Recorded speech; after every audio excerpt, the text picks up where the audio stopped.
Hey folks, Tim Gresh here, professional bike fitter in southeastern Pennsylvania. Today's video will be a discussion about wide feet and lake cycling shoes, a real world example of this that just happened last week. I had a customer find me on YouTube. They were watching my video that I made recently, which was kind of a general overview of lake cycling shoes, kind of discussing like what lake cycling shoes are. So they came to me for a shoe sizing. They have very wide, very high volume feet, which is a difficult type of foot to work with. So I'm going to show you the different shoes that we tried and some shoes that we ordered in today to have them try, hopefully land on a pair that's going to work for them. Please like and subscribe to the channel, and let's get started.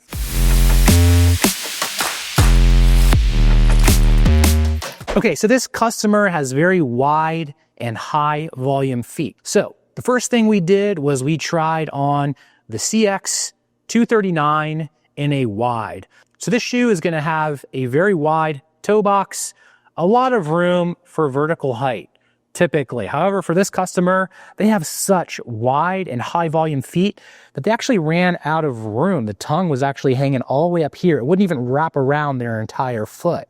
Another detail about this customer is that they are a bike racer. They race at a pretty high level, Cat 1, 2, criterium racing. So they need a shoe that kind of locks them in and feels secure for that kind of discipline. That's another reason why I pulled up the 239, because it has a fairly nice tight heel cup and an overall secure fit with two boas on the side. Unfortunately, this shoe is ruled out because of the situation with the tongue. Another shoe that we tried was the 333. Now, the 333 is an even higher end shoe than the 239. This one uses the Race Last. I'll pull up a diagram here just to kind of refresh your memory.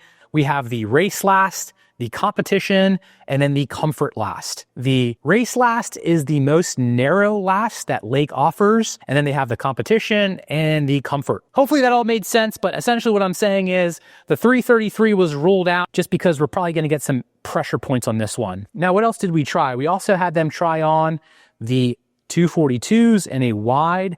This one fit and felt pretty good. The problem though is that because they are a bike racer, the heel cup on the 242, it's just a little bit loose. It's not like a high performance shoe.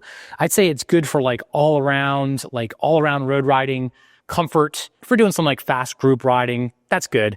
But if you're doing like bike racing, especially crit racing, not gonna quite do the trick. So this was like so close. If this person wasn't a bike racer, this probably would have been the one to go with, but this didn't cut it.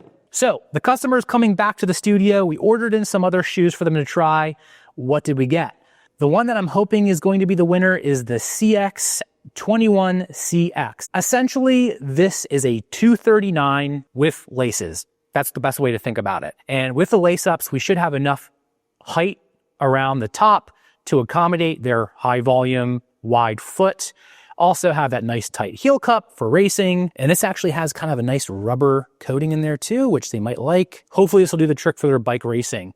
Now, as a bonus, I got in some 201s because these are like the perfect shoe for this customer because this is the Comfort Last, the absolute widest last that they offer. The problem is that Lake only currently makes these in this right here with this like mesh on the front.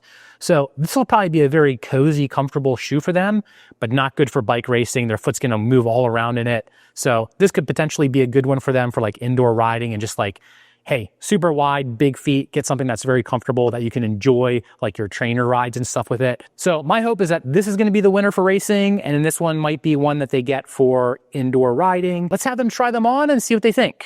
All right, well, we got Robert here. Robert found me on YouTube. Very wide and a very high instepped, kind of high volume. So this comes up very high and very wide. So that makes it tricky.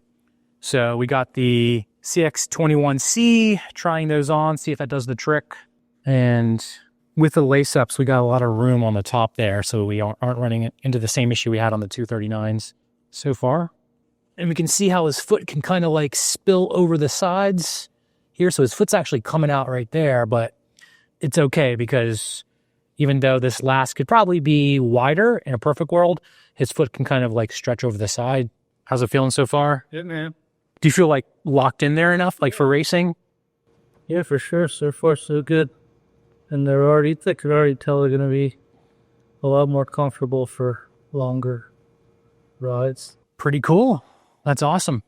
All right, now here's the 201. This is the Comfort Last, so just super wide. The toe's kind of poking right there. I don't know. I wonder if we need like a half size bigger on those. Yeah. How's it feel? Feels like a sock. Yeah, that's a good analogy. That's actually a great way to describe it. A little half size too small. Yeah, it's kind of a weird thing with the 201s. I do find sometimes we got to size up on these. Like, it's not like this is a 42, this is a 42, but like sometimes for whatever reason Feel my toe touching. I couldn't feel my toe touching in there. with that, yeah.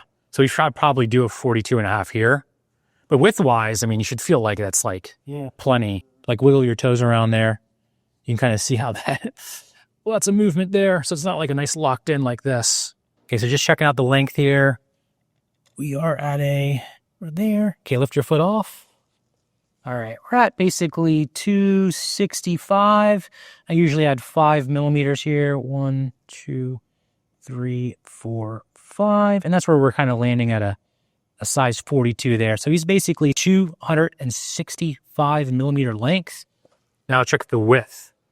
Okay, so we're going to put this foot here, right on the edge, getting weight down on the foot. Bring that in. Okay. All right, lift your foot off. Width, we're getting basically right on 110 millimeter width. So that's a wide foot. You can see there on a size 42, kind of hard to see, but we're in this filled-in area. That's like, you need the widest shoe possible and in the lake. So just kind of give you an idea of like the overall size of the foot. And then just this instep here. The height here. A lot of people, the foot, only comes up to like here, much higher. The black socks make it hard to see. Yeah. Left foot here, approximately. Not a perfect science, but all right. Okay, lift that foot off. And we're actually at 260. Basically pretty much the same. So you don't have like a real difference in foot length or anything significant. Yeah, you're pretty much the same. One other detail to add is that the customer came in after work and they did have some thicker socks on. Even despite that, the shoes still felt pretty good. So once they wear their actual cycling socks, it should be even better yet. All right, so there you have it. In summary, the lace-ups did the trick. Was keeping my fingers crossed on that one, but it did pan out. So that's great. The 201s, just a little bit too short. Half size bigger would probably do the trick. I do see that sometimes with the 201s where we just need to size up a little bit for whatever reason. It's not quite like apples to apples. When we measure the length, it doesn't always kind of come all the way out to where we want it. But yeah, pretty cool, kind of an interesting video. Hopefully that was helpful for those of you kind of eyeballing lake shoes. And if you have a very wide, high volume foot, thanks for watching. And until next time, enjoy every ride.